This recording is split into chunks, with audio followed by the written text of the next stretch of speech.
The skill I would say is keep up with your team, keep up with your coworkers, go see any type of free trainings you can get, free briefings, free webinars, or pay as well. But there's a lot out there that if your people don't have the ability to use these new technologies, and we just keep saying, go use it, it doesn't help with the ability, like Senior said. So the one thing I would say is get them upskilled, have them learn those new skills in these new technologies.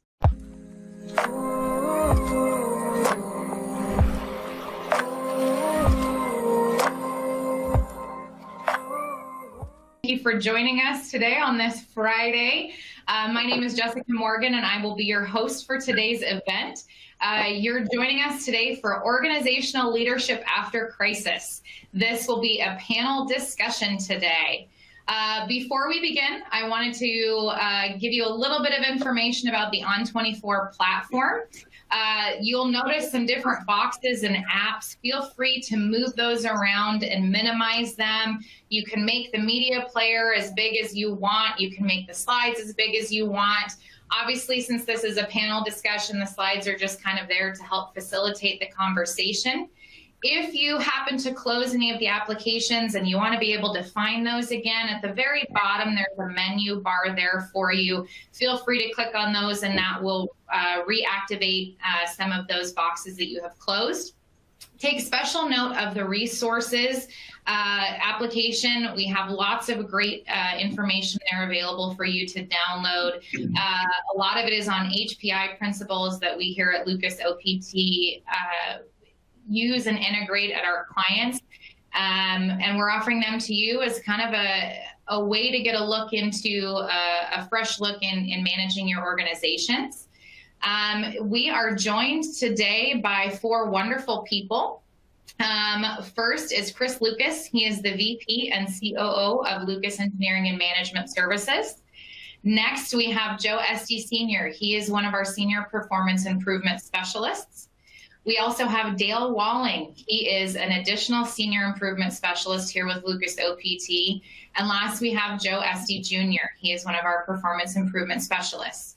The discussion today will be in two parts. We will start out discussing managing organizational leadership at the corporate or project level, and we will end with discussing caring for the whole human.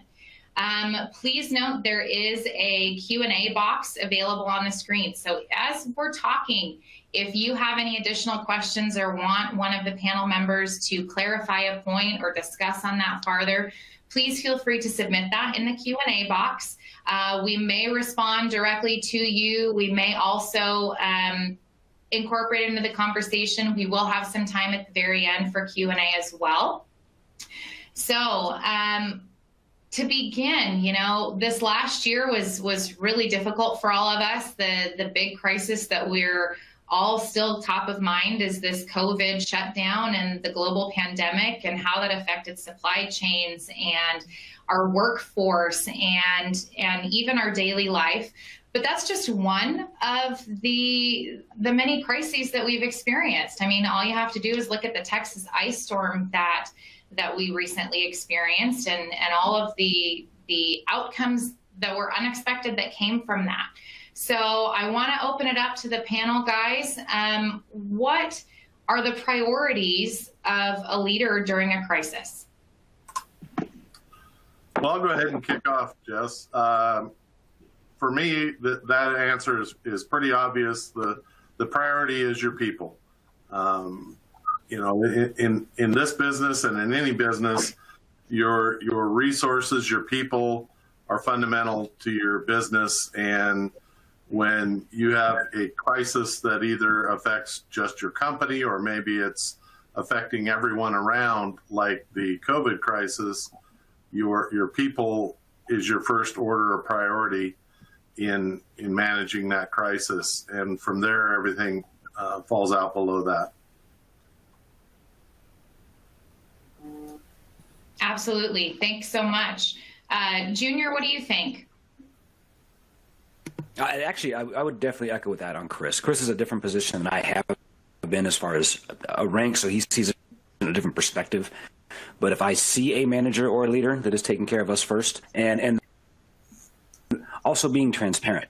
So people know if a leader doesn't know, what the crisis is or what the solution is. But if they respond that way, it usually shows a lot more respect. That if somebody says, I really don't know, we're trying to get through this together, greatly, versus, oh, sure, we're going to be fine, or I have the answer. And that's hard because you want to have the answer. And so, but sometimes it takes, being uncomfortable and being honest with that. It'll take you a long way with your workers.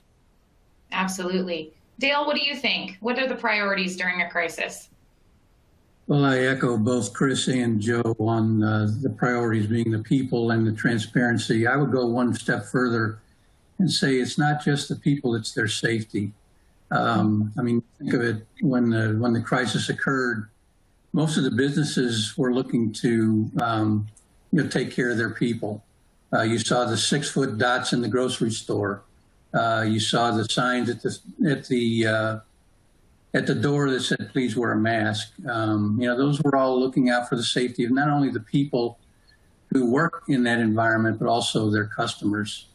I would add, though, one more, and that is agility and flexibility. If your organization is flexible and adaptable, you can adjust to most any crisis.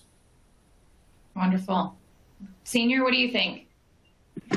Yeah, I couldn't help but support everything they said. Is specifically, though, is you don't want to make matters worse.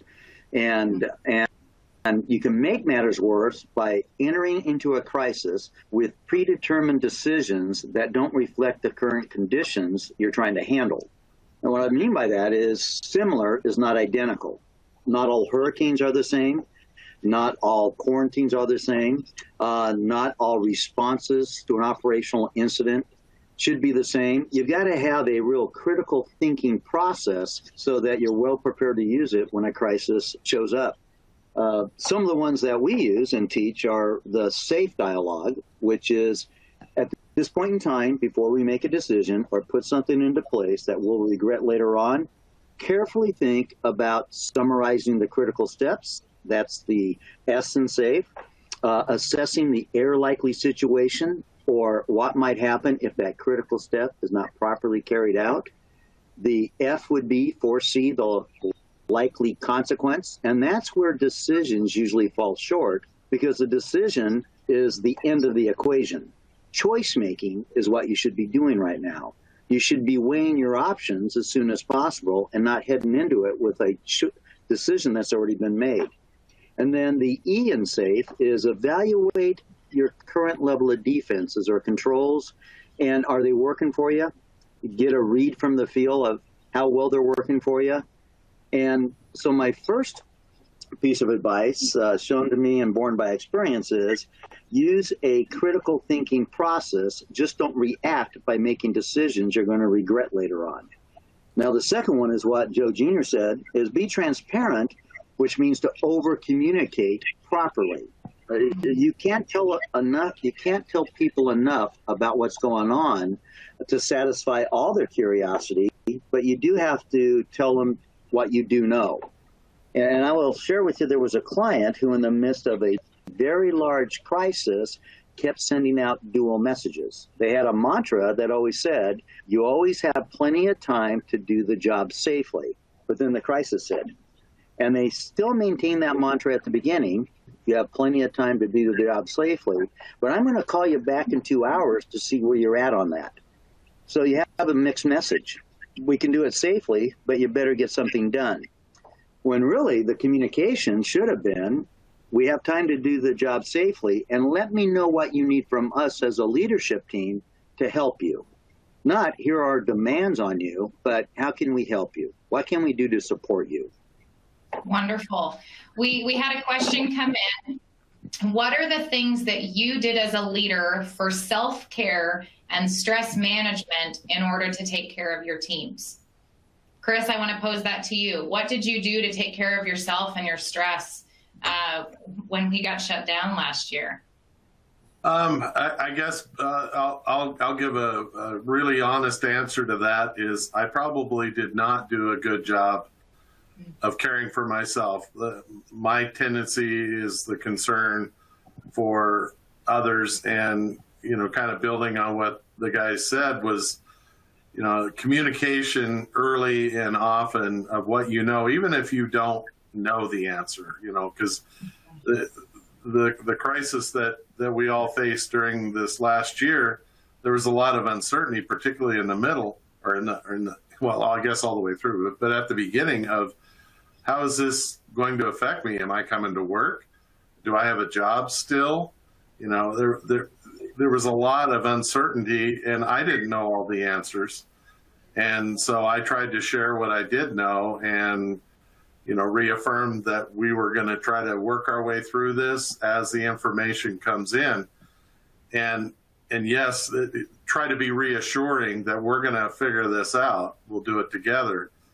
But, and I think I encourage people to take care of themselves as well. But that's a hard thing to do to yourself, right? So you almost need somebody else telling you, because generally, you know, the people at the leadership top are bad about telling themselves you need to manage your own stress, because we think we automatically do that. And in hindsight, that's a great point to make. Absolutely. Dale, what about you? What are some of the things that you have done in your leadership roles? Well, I guess since I'm retired, I didn't have anything directly associated with COVID other than just you know, sit in the house and try to take care of myself. But I do recall one crisis that I experienced during my career that really relates to the ice storm that hit Texas a couple months ago. In 2011, we had a similar ice storm in Texas. Some of you may recall it was at Super Bowl time, when Super Bowl was to be held at the AT&T Stadium. And that was when the first time in many years that the utility experienced brownouts, rolling brownouts. What we did during that time was a lot like what Chris said, and that is, you know, looking out for the people, making sure they're safe, but then as well as a leadership team, reassuring ourselves that things were going to work out and that we get through this and that we learn from it. And effectively, we did learn from it, and we're prepared for what came down the pike. Good, good. Speaking of ice storms, this is a great segue into another question that came in, and it touches on the story that you, senior, shared regarding the company talking out of both sides. We had a question come in that says, how do you deal with a corrupt company that states one thing and does another? I was supporting the previous ice storm in West Texas, and the only improvement was a new term called cobble ice. So how does, I think this is getting to the heart of it, how does someone who recognizes a hole in their leadership team, how do they respond to that? Ooh, y'all got to think about that. You all have that same look on, how would I answer that? Well, I'll speak up. You know, that's a difficult situation for someone to be in, to see that they have a hole in their management team, and how do you deal with that? The management team needs to recognize that they have a hole in their process, or whatever it may be, that is creating the situation where your employees under crisis are seeing that you're not effectively managing it. The question wasn't real specific about what that hole consisted of or what caused that. But a robust management team should have the honesty with itself and enough self-reflection to recognize that. And I guess in part of that is having an open communication path from the employees to the management team, to where if somebody has a concern like that, they ought to be free to bring that up. And then the onus is on the management team to figure out how they're going to deal with that, either as a perception or a reality. Great. that leads us to the next topic of discussion. And I think that segues in nice to how do leaders assess, how do honest leaders, good leaders truly assess where their organization is at prior to a crisis happening? So one of the things that comes to mind is, we called it, there's probably a term for it, but it's a mission and vision flow. And so I learned it way back from a really good mentor. And he would draw a circle for, and I understand that you could do a whole class on vision and mission statements. This is not that. So I don't want to waste that much time. But very simply, if you think about what a mission statement is in the vision, and you have a circle on one side, you can draw it, you can have it in your head. If you flow out lines to that next level, let's say the C-level managers, your CIO, COO, CFO, CEO, they're probably making that mission and vision statement, but do they own it, and do they understand the expectations of what that means? What's the purpose of their company? What's also important is it needs to flow down past that. So we just talked about, management needing to know, or we talk about certain positions in a company. Everybody on that line, from the worker level up to supervisor, manager, director, C-levels, and the mission, should all know how they support and own that purpose of the company. And so that is definitely before a crisis. I've seen organizations not have that. I've seen organizations have it very lined out. The problem is, if you don't have that and you don't know how to operate in a normal environment to see how you identify as a company, then what's to say you're going to do well when you have an abnormal condition or a full-blown crisis? And so that's one thing that comes to my mind. Let me tag onto that, Joe. We call that line of sight where I used to work. It is, how do I, as the individual contributor, know how what I do contributes to the mission of the company? And I don't think there's anything more important than that in an organization than having that alignment from the top to the bottom, or another way to look at it is from the bottom to the top. How do I know how what I do on a day-to-day basis contributes to the mission of the organization? And if you have that consistently from bottom to top, then I think you're set up for success no matter what comes your way. So that's the term that I recall using for the term, or for the concept that you're talking about, is that line of sight from the worker level all the way up to the CEO of the company. Mm-hmm. And let me tag on to that as well, because that brought in something that I was thinking about, that a company that I'm working with right now is implementing, that I think is designed to do just what you're talking about, Dale. And I won't go into the details because there's lots of different ways to execute this. In this particular case, it's called ACE-MAN, which is a acronym for, which basically is those values, right? The vision and values, and it creates the tool to implement that on a daily basis, right down to the person with the tools in their hands, or the creating the engineering document. And what it basically is it's a daily team discussion held, in this case, first thing in the morning, that hits these attributes of that mission and vision, but it hits them in a way that ties them directly to the work that they are doing that day. And right down to, like, I'll just give an example. One of the values is training. And so the discussion leads, okay, and this is just a very simple example. We're going to do work today that involves the use of ladders. So the people we have who are going to be doing the ladder work are trained and qualified per our company standards on ladder use. And we're going to discuss ladder use in the pre-job for that work to ensure that everyone is top of mind of ladder safety, because of, we all know ladders are a great source of injury. So that's just an example of how they've taken from the top down, and at the senior level of the company, they use the same discussion points, and it just flows down through every level of the organization. So you're having that common vision and mission on a daily basis, taken right down to what that person's job is doing today contributes to that as a company. I want to take that line of thought and how does that translate into when you're in the midst of a crisis? You know, how do leaders truly assess the health of their organization when they're in the midst of an ice storm or in the midst of getting shut down? I mean, we're in a state where our governor may be shutting us down again soon. So how do we take those skills and apply it in the middle of the unknown?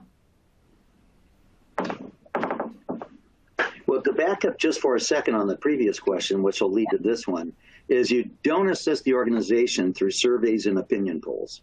A common mistake made is that at the time a person took the survey, the question was worded so perfectly that they could answer it in the same perfect manner to give you a real picture of the organization. That almost never happens. Almost all surveys to judge the temperature of a group are either based on pet peeves that people want to change, and that's why they answer the survey that way, or pet projects they want you to support. That's the biggest danger in asking opinions. It's not that opinions aren't important, but you have to take those surveys and judge them against the evidence that's in the workplace and in your job to figure out what people really believe.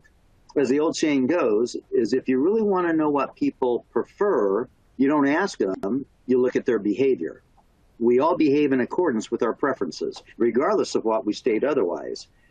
And so during routine operations, the things that inform us greatly are the near miss reports, the close call reports, what we discuss at crew meetings, going out and doing observation and feedbacks and listening to the crew about the work they're actually planning and executing. There's all kinds of evidence out there about what your organization is doing.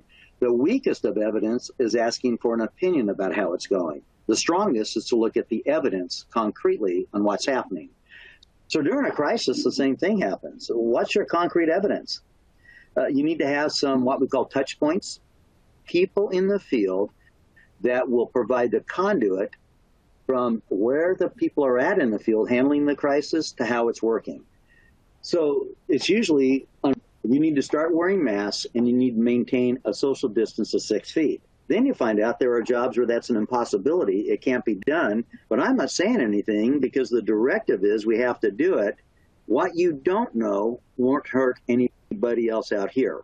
And so we want a two-way communication, talking once again about if we do this, what would be the impact to you? A more guarded approach, graded approach, where you're not just thinking about the requirements and what people have to do, you're also thinking about their health and responding to those requirements. You know, what's going on mentally, what's going on physically. And you're the support mechanism. As a leader, your job is to provide resources, set expectations, provide direction when you can, but most of all, how can I help you get the work you need to get done? Anyone else on how do leaders assess the health of their organization during a crisis? Well, I think, you know, again, it's well, everything Joe said is great on good ways to assess where you're at. And I think going back to, you know, how do you manage that once you're into a crisis mode? And if you have those fundamentals in place, then the crisis mode just becomes, we'll say, a modification of the topic, like what I was talking about before on that structured conversations and discussions you have. You now modify that to fit what are the circumstances surrounding the crisis that need to be that top of mind communication and fundamental to the organizational performance. So I think it's a combination of having that foundation in place. And if you have it, then you can be nimble enough to modify that for the crisis at hand. That plays into a question that we had come in. How does culture fit into crisis management? Well, I think the old saying by Edwards Demings that culture eats structure for lunch fits in here. If In fact, what Chris said is important. You have to have a structure. You have to have, as Joe said earlier, a mission flow, understanding what we all mean by the same terms we're using. If we set an expectation, are we all following it equally because we all understand it in the same way? But then you have culture. And culture is the history of the organization before structure ever showed up. And as plans change, the culture really is best evidenced during a crisis, because trouble is information rich. If you never had a problem, you don't know what a problem looks like and how you might handle it when you do. And so if you have, quote unquote, empowered your people to make decisions in the field, to respond firsthand at what happened, then you'll probably see that during a crisis. But if it's always been going back to the downtown group, to the headquarters group, to the Pentagon, waiting for you to tell you exactly what steps to take and how many to take, then you're going to see that in a crisis, regardless of the plans that are out in the field saying that you're empowered to take action on your own. And so culture is ultimately important, which is why you have to tend to it on a regular basis, not just write a plan for what people need to do on an irregular basis. It's got to be tended to like a garden. Anyone else have any, how culture plays into crisis management? I'll add on a little bit. I was recently having a conversation with a colleague on this topic, and the original discussion was in that culture that needs that is desired to where people are empowered to make decisions. And if that culture in a crisis destroys that ability or trust, then you lose all credibility moving forward. So we were talking about an example to where this culture was fostered and in place to where the leadership at all levels was empowered to make the decisions appropriate to their level and their work scope. And a crisis occurred, and the individual had to make a tough decision. It was one of those decisions where you could argue one way or another what the right decision was. So the individual, because of the culture they had, made a decision. And it turned out in hindsight, it was not the decision that the leader of the company would have made. However, he stuck by his culture that he has developed and backed that person's decision, even though they had a discussion on why he would have maybe done it differently. But in the, we'll say, company public eye, he supported that decision as the way to go, and he backed it. And you can imagine what that does to a corporate culture. So the feeling that you're going to be supported by your management team when you have to make a tough decision, that's a key to being effective in managing a crisis. And it may not be a crisis like COVID. It may be a crisis like this pump blew up in the middle of the night. What do I do? So having that culture in place and then living to it is going to be key to your success in managing events that are abnormal or crisis effectively. So how should leaders, so we've talked about getting our mission and flow in place and sticking true to that during the crisis. What happens after the crisis? How should leaders measure the performance when all is said and done? So part of that, aside from sorry, Dale, go ahead. Go ahead, Joe. Go ahead. So part of that measurement, speaking outside of metrics and writing things down on those checklists, one thing that we do is for certain companies, they'll do a learning team. And you get together and find out what you learned from the crisis or the event. Now, we haven't really been involved in the crisis level yet, at least I haven't for this one, but I've been involved in other ones that had long-term ramifications. So there was an accident or an incident, and they had to learn from it. Those learning teams are important, but the biggest piece of that is people have to get together and be open. And so if your organization, you'll know immediately, if you want to get a team together and talk about what really needs to change, really robust or really mature organizations are critical with each other because they trust each other. Places that they don't have that, you'll see you want to get a learning team together and everybody's guarded. And so before you even get to those metrics or how well you measure that performance, you need to understand if your team is at that level to where they can have open feedback together without any of that type of retaliation reprisal as well. We worked for one organization, they had a learning team, they had an incident, and at the end of it, instead of truly understanding what happened, then they paraded this person around that was part of that incident. And so that learning team never happened again. And so it's very important as a continual process, whether it's the one crisis like right now or eventual different crises, establishing that team that is open and then sticking with, hey, we're truly trying to learn. You took the words right out of my mouth, Joe. I mean, that's great. Exactly. I think the point is you have to learn. I mean, learning from what happened, I think, is going to be the most important thing you do after a crisis occurs. You mentioned learning teams.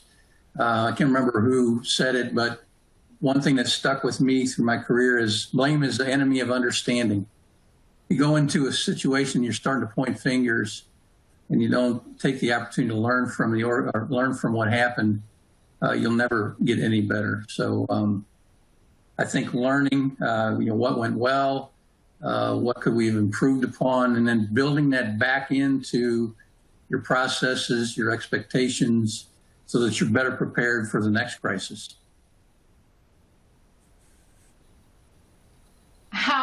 We had a question that came in. How do you verify? What are some ways to verify that the learnings that you came up with are true and accurate? I think this would be a little bit more of a technical question, but how do you verify that your conclusions are accurate?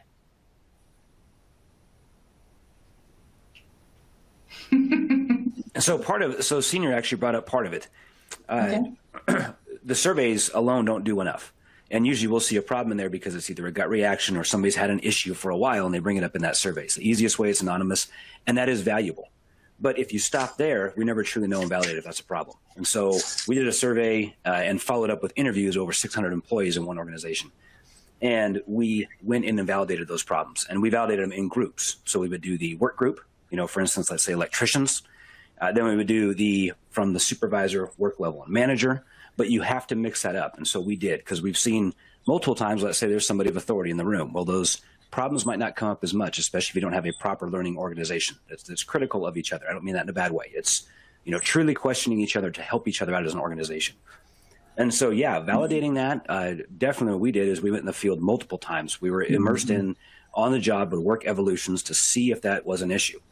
And in some cases it was, in some cases it was a one-off. And so it's, it truly is important to go validate those, not just a survey and a bad review on Google, And I'll add to that too, from a mechanic standpoint of it, effectiveness reviews are a common way of you've done your postmortem, you've maybe identified some things that you need to take actions on, you go take those actions, and at some point in time down the road, depending on the actions and how long they need to take to be measurable, you do an effectiveness review, and properly framing an effectiveness review to go evaluate how those course corrections you've made have been effective is I guess the hard mechanics way of saying how you ensure that what you put in place, you've done the things that you wanted to do. Yeah, I follow up that with Chris. I think that is a terrific question. It's one that many organizations fail to answer after they put steps in place to keep a crisis or an incident from happening in the future. And so there's a lot of false corrective actions that following a crisis or an incident are put into place, and you can't validate whether they worked or not. And so Chris is right. An effectiveness review that's measured appropriately will help you most of the way. But we all know by doing effectiveness reviews The trick is the absence of something doesn't guarantee the presence of something else. So just because you haven't had this problem for a while doesn't mean you really took care of it with the presence of that either corrective or preventative action. Sometimes you got to be more probative when you're starting to take a look at why the crisis occurred. One of the things we ask clients to do routinely is to take a look at their corrective and preventative actions following an incident, or take a look at the lessons learned at a after-action review following a crisis. We're at a maintenance outage now where certain unexpected things happen. They'll have an after-action review. They'll drop a long list of lessons learned. And here's the question to ask. What about our process currently kept us from seeing any of these corrective actions as preventative actions in the first place? Why did it take a crisis for you to put these things in place? And so a lot of times we just fix things after we recognize they're broken, but we don't have the effort put up front to investigate before they're broken how they might be broken. And so you got to have a preventative eye when you go out there. And again, the question again you have to ask is, what kept us in our current process from seeing things that we could correct from being prevented instead? And that's one way you learn more about your current level of performance. The only thing I might tag on with that, Joe, is when you develop corrective actions, at the same time developing or thinking about how am I going to measure the effectiveness of it, helps you develop good corrective actions. If you put a corrective action in place and you can't come up with, well, how am I going to measure my effectiveness, you probably don't have a very good corrective action developed. Yeah, that's well stated. Thanks. Good. Well, before we move on to caring for the human, the whole human in the midst of a crisis, I did want to throw up a poll question for our attendees. You know, we talked about corporate vision and a mission flow. So I'm asking you, does your organization have an established corporate vision? And do you know that mission flow? Does everyone in your organization know how they fit into that? So we'll give you guys a couple of minutes to give your responses here.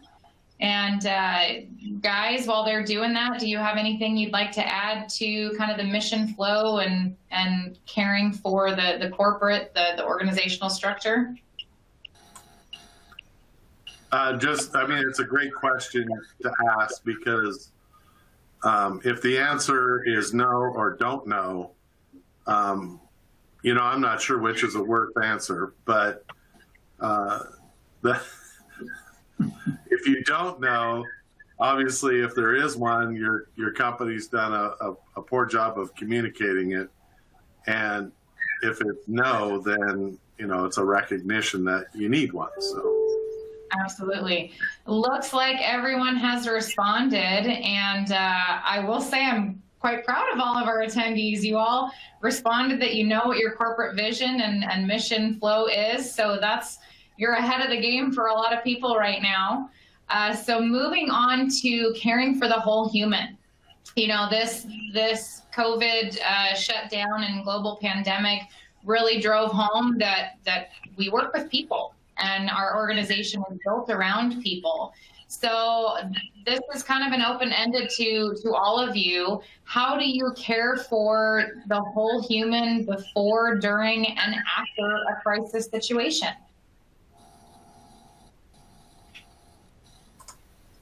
I'll kick it off. Okay, I'll jump in. Oh, go ahead, Dale. Well, I think the most important characteristic of a leader, not only before, but during and also after a crisis, is to remain calm. I had the good fortune to work with many leaders that during a crisis, that was the best thing that they did was remain calm, assured us that everything would be fine, gave us the resources that we needed to deal with the issues, supported us, even in right or wrong. And that characteristic, I think, is probably the most important thing as a leader that you can do during a crisis, is to remain calm. I definitely agree with what Dale's saying, and you think about what you're looking for if you're in a crisis, and particularly the ones we went through over the last year and a half. They're very personal. They're beyond a physical thing happening in a plant. It's a very personal thing with a lot of uncertainty, all the way from I have elderly, vulnerable parents to I have all those health concerns that I may die from this, or how long am I going to be not able to work? And in those types of very personal things that a crisis affects are unique in what we all experience. I think it's hopefully a once in a lifetime thing where you have this level of a crisis that affects you all the way from the most personal part of your life up to your work life. And so recognizing that as a leader and understanding of what people need, which you can reflect and say, what do I need? And then communicate, as we talked earlier, communicate often and be transparent and be honest of what you do know and what you don't know. And yeah, you don't want to be a leader with your hair on fire, because all that does is cause people even more uncertainty if they see that their management is in a panic mode. So that is great advice there. Yeah, another point, and not COVID related. Same kind of crisis 10 years ago when I was working, we had massive layoffs where we were. We're talking to the tune of thousands. And so the important part that I learned during that, which in my group, it was not done optimally. And that's if your leader or your manager does not tell you what's going on, you're going to fill in the gaps. And we did.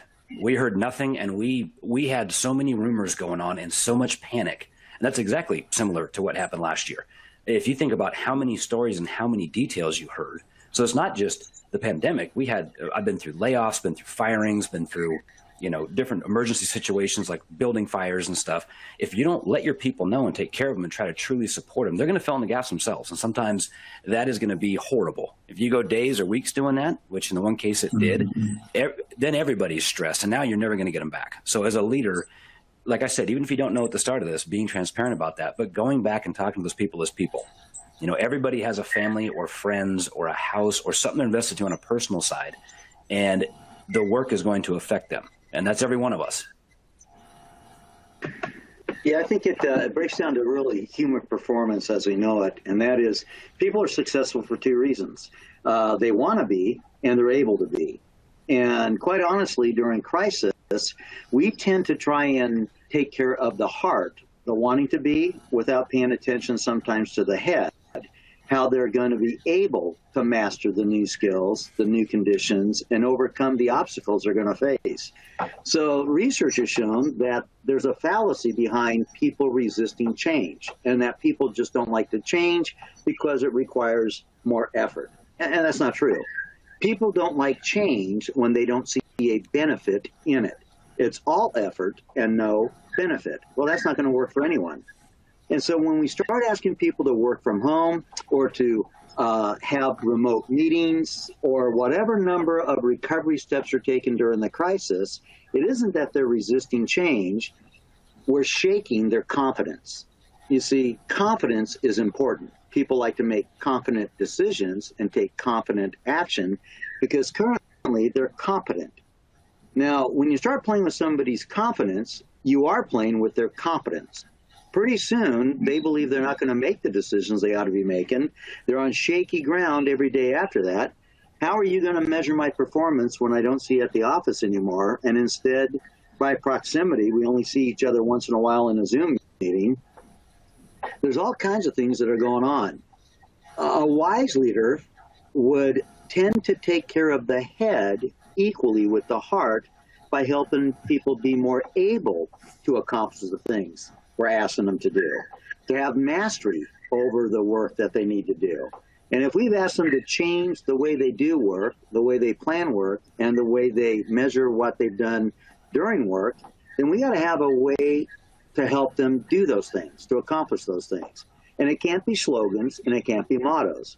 Telling somebody that we're all in this together and we're going to ride the storm out together, maybe trying to motivate them, but it doesn't make them any more able. So I would suggest, having seen people use slogans and motivation to try and win the hearts of others, you might be better off taking a look at helping them improve their task, their execution, their planning, giving them the resources, asking them what challenges they have, and then responding appropriately to the challenges they tell you they have, rather than the ones you imagine they have.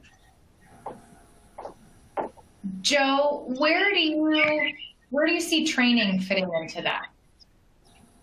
It's a great point. Training, as we know, hasn't occurred unless behaviors have been changed. Everything else is just a presentation. And so if we're training somebody to do a job differently because of this crisis, or to do a job currently because of an acute crisis, you used to do this, now you got to start doing this. Well, if most of that training is based on making them more self-aware and motivating them to care more about what they're doing, it's probably a waste of time if you're not teaching them how to do something better. So what is it exactly we need to start doing differently that you either thought we weren't doing or we need to do in an improved fashion? Training is a huge part of it, but not the only part. In some cases, you have to change the conditions people work under because training is a substitution for a better solution to the problem. Training doesn't fix all ills. In fact, training fixes few ills if the issue isn't one of knowledge and skills. If it's one of these obstacles I can't move out of my way, the challenges that I can't on my own overcome, then you're going to have to do more than just training. They're going to have to change or work on these conditions to improve them. Good. Dale, you have anything to add to that? I don't know that I can add much to that at all. I mean, Joe pretty much said it all. I guess the only thing I would add, and this is kind of on the heart side of it, is I think we need to keep the lines of communication open with our folks. I know that's hard in the situation that was given to us with COVID, having to deal with remote connections through Zoom or whatever means. But I think staying connected, being present, hearing what their issues are, taking action on those issues, I think all of that is part of the caring that we as leaders need to give to our folks during a crisis. And what about afterwards? Dale, you wrote a couple of great blog posts for us on returning to the workforce post-COVID. How do we take care of our people after the crisis occurs? What are some practical applications that we can do? Well, I think, as we've all experienced through COVID, new processes have emerged. Some of those were good, born out of necessity. Some of them probably not. But I think back to how many people used curbside pickup before COVID? Probably nobody. But now it's out there, and it's probably a very good process for a company to use. I'm sure there's similar processes that your company uses as well, or has had to adapt to as well. So building that into your day-to-day operation, your day-to-day performance, I think is going to be important following a crisis. And then obviously, we talked about earlier, learning and then preparing for the next crisis. There will never be another COVID-19, or God help us, there will never be another COVID-19. But there will be another crisis, and what you do now to prepare for that crisis, I think will set your folks up for success. Good. We've got a quote right now on the screen from a colleague of mine and a board member for the HPRCT organization. If you don't know what HPRCT is, go ahead and look them up. They're a fabulous industry organization that kind of deals in this operational space that we're all in. And Mike Blevins, this is a quote of his. It says, "A leader's job is to establish direction, set priorities, provide resources, remove obstacles, set expectations, and then stay out of the way." What do you guys think on this quote of Mike's? Let me talk to that one real quick here. Is that as Dale and Joe were talking right before that, one of the things, trying to bring it home, I guess, this division of our company, our mode of operation was training, either going out to a company or people come into the classroom, or we'd be going to the client's workplace and doing assessments, or it was all very local based, right? People to people. And so the big thing that hit us specifically was, how do we move forward with our work in this environment? And going back to the caring for the whole human, what this quote really puts together is what I was sitting there thinking I wanted to say was, we part of giving them confidence that we as a company are going to successfully move forward in this crisis is identifying direction and the priorities, and then giving the tools. Look at what we're doing today. A year ago, if you'd have said we're going to do a webinar, and I'd have said, well, what the heck for? What are we doing? So here we are doing this as a group, and you look at our demographic on this panel, and none of us really are tech people and understand yet even how all this works, but we've successfully pivoted. We got the equipment, we got the resources, we got the training that people needed to be able to navigate this way, and been successful. But in not trying to brag that we successfully pivoted and have been successful, but that part of keeping your work team positive is them believing that we can do this.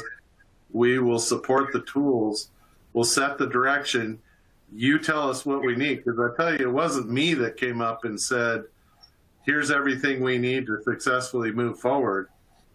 It was this team that said, we need to pivot on how we do business. And then I say, tell me what you need, and we'll get it. And then I get out of the way and let you guys go for it. And so I really like this quote just because it just kind of summarizes where we've been the last year, and I think we've done it quite successfully.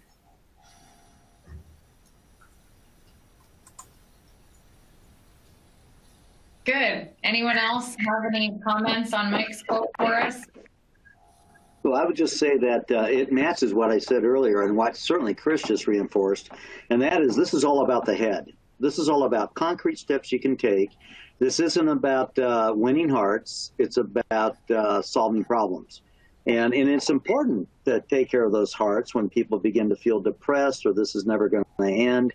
But at the same time, if all you do is caretake the heart, you don't tend really to the job that needs to be done the entire time. So, and we know that, and we've talked about this before, that human beings have a control imperative. We have a deep-seated need to be in charge of things, especially when we believe those things have been taken away from us. If we've always had control over our day, control of our schedule, control of the way we do work, and then suddenly that's gone, we will seek control in very destructive ways in other aspects of our life unknowingly. We begin to do things that we can't imagine we would do, all because we aren't focused on doing things better. So this is a way of leaders helping us do better to help ourselves in order to make sure that we feel that we're still in control because we have control over that situation. Wonderful. Well, we've got a little bit more to cover, but before we move on, I have another poll question for our attendees here, and it is based on learning what went right or wrong during this COVID shutdown. Is your company ready and prepared to address the next crisis? We've got a couple of rapid fire questions after that, but I am curious, have you guys evaluated where you're at, and do you feel like you're ready for the next event?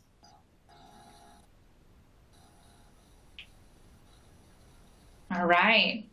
Again, I feel like we've got some motivated attendees today. It looks like you're all ready, and I have to say that makes me excited for the future of this global economy that we're in. And so before we end today, I want some quick responses. So I'll go one by one across the team. And Dale, since you're nice and big in my screen here, I'll go with you.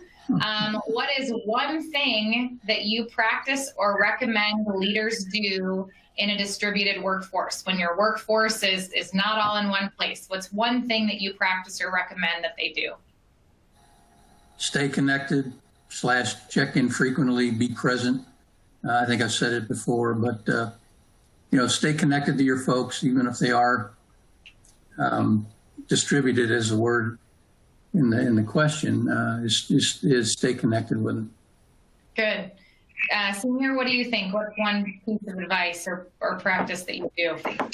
It would be the same thing, and a great piece of advice from the book, Crucial Conversations, I learned years ago, was make sure you know whether you're going to check in with them or they're going to check back with you. Make sure everybody knows their responsibility of who's going to do what. If we just say, okay, well, we'll catch up next time, or let's touch base soon, that's not enough. There has to be a check-in and a check-back, and then you hold to that schedule. Good. Chris, what's one thing you practice or recommend that leaders do? I just have to echo what they're saying. What popped right into my head was staying in touch. And there's lots of different ways to do that, some better than others. But one form or another, you need to stay in touch, whether it's these Zoom call type meetings, or whether it's just a quick email or a text message, how you doing, that kind of thing. And I guess for an example of kind of tying that to caring for people, Dale being in Texas went through that ice storm process that us out here, we didn't have any of that type of event go on in the middle of everything else.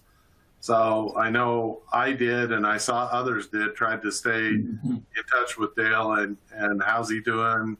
We're thinking about you, all that kind of stuff. So staying connected in as many different ways as you can, not just, a formal meeting, but stay connected informally as well.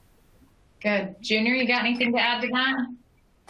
Yeah, so one that we wrote about in the blog, actually Aaron Brooks wrote about it on our website, is upskilling. And so, we upcycle and repurpose furniture. We should be upcycling or upskilling and repurposing ourselves. What I mean by that is when this happened, not many people worked from home. Not many people heard of WebEx or Zoom or Teams or On24. Any of those programs, we might use it one day.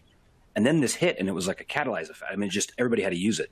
So the skill I would say is keep up with your team, keep up with your coworkers, go see any type of free trainings you can get, free briefings, free webinars, or pay as well. But there's a lot out there that if your people don't have the ability to use these new technologies, and we just keep saying, go use it, it doesn't help with the ability, like Senior said. So the one thing I would say is get them upskilled, have them learn those new skills in these new technologies. Great point. And since we're with you, where you're at in your career, how have you changed as a leader? Junior? So the one, can you hear me, Jess? Yeah, I can. Delay? Okay, yeah, perfect. Okay. So yeah, the one way I changed as a leader was being more aware of myself. I didn't do that in my mid-20s, nor did I really care to, and I'll admit that. So, started at running 7 restaurants in my mid-20s and different type of management and leadership style.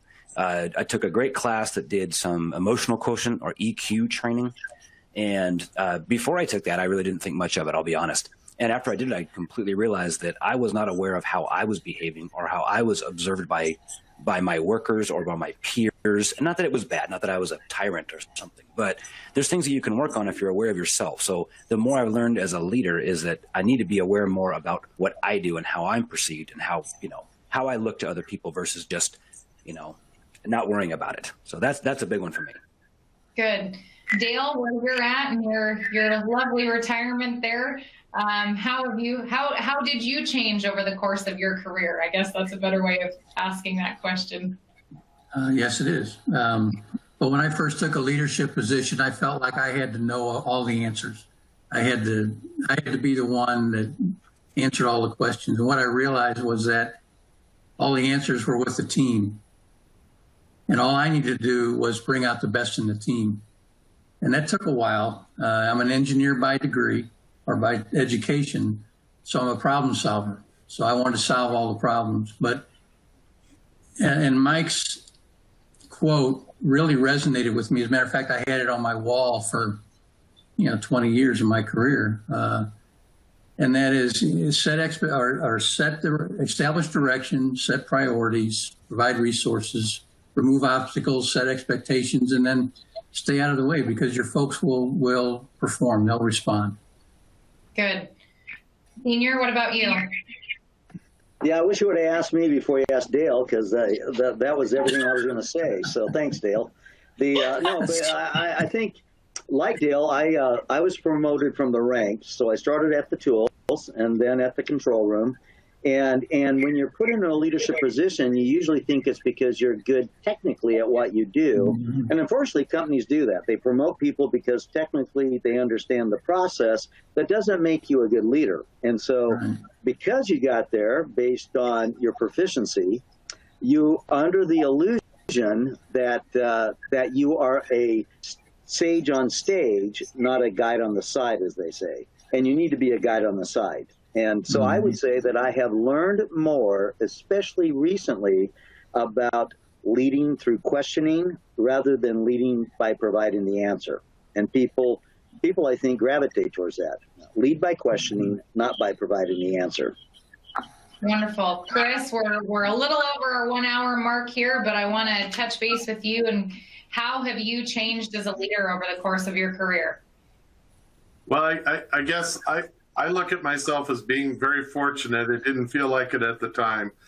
My first job into supervision was in my early 20s. I was made a shift operations supervisor on a rotating shift crew. And that crew was 80% people who were either at or within 5 years of retirement. And they made me a supervisor on that crew.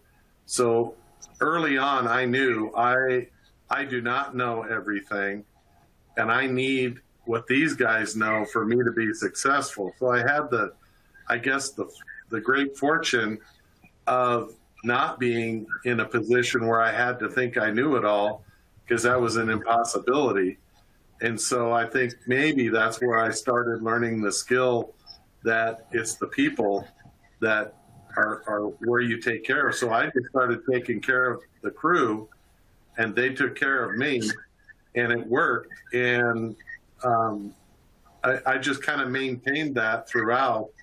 And then I'll just throw out what we talked to when we met earlier on this, as to end with a little humor, is how have I changed at this point in my career, is I've just worked on getting lazy enough to where I have to do less and less so I can get to retire. So anyway, there's a little, like we talked about beforehand, a little bit of humor. There's got to be a little truth in everything to be funny. So there you go. Well, on that note, we're a couple minutes over, so I really want to thank everyone for joining us today. Before you guys close out your window, be sure to download the resources that we have available for you. There's a wonderful white paper on the change management model that we use here at Lucas. And we even have this quote available for you to hang on your office wall like Dale did.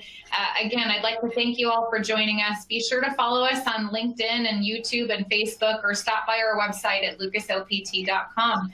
Have a wonderful day, everyone.